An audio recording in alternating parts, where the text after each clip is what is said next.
Spectacle de rue satanique à Toulouse, je te parle de cette polémique autour de cette parade. Du 25 au 27 octobre, Toulouse a accueilli un spectacle de rue époustouflant mais également controversé. La compagnie La Machine a présenté un opéra urbain monumental intitulé Les Portes des Ténèbres, mettant en scène des personnages impressionnants dont Lilith, une femme scorpion surnommée la gardienne des ténèbres. Haute de 10 mètres et pesant plus de 38 tonnes, Lilith a déambulé dans les rues de la ville accompagnée d'Astérion le Minotaure et d'Ariane la Grande Araignée. Près d'1 million de spectateurs ont assisté à ce défilé satanique gratuit. Gratuit, pas tout à fait, le contribuable a contribué. C'est son rôle un peu. Nous sommes des vaches à lait. Allez, petit focus sur Lilith pour les gens qui diraient que c'est pas du tout satanique, qu'on voit le mal partout, que c'était complètement innocent, anodin. Non, les symboles sont voulus. Allez, petit focus sur Lilith, son origine et la symbolique. La présence de Lilith a suscité de vives réactions sur les réseaux sociaux. Figure mythologique à l'histoire ancienne et complexe, Lilith est souvent décrite comme une entité démoniaque ou satanique. Dans la tradition juive, elle est perçue comme la première femme d'Adam qui, refusant de se soumettre, fut bannie et associée à l'obscurité et au mal.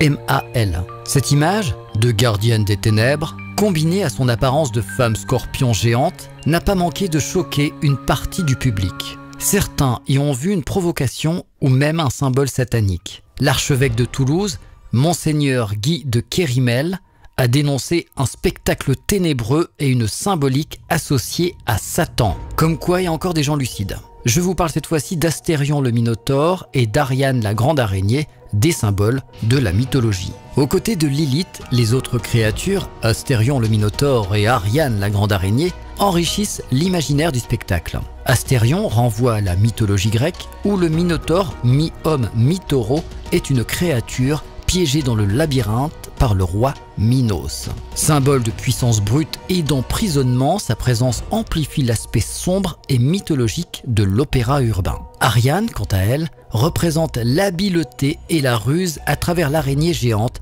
tissant sa toile et faisant écho au fil d'Ariane, cet élément mythique qui guide les âmes perdues hors du labyrinthe.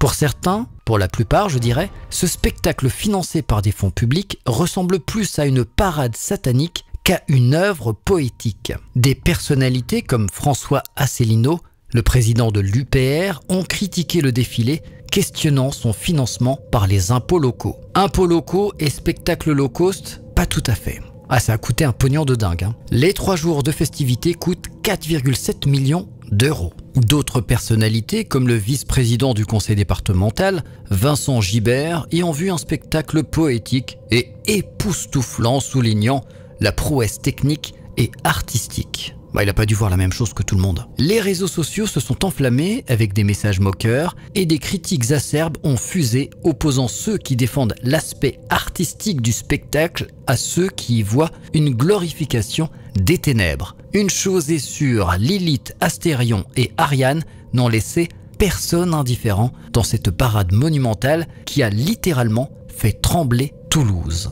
Est-ce que la ville de Toulouse est définitivement perdue ou est-ce qu'elle a simplement perdu la notion du bien versus la notion du mal?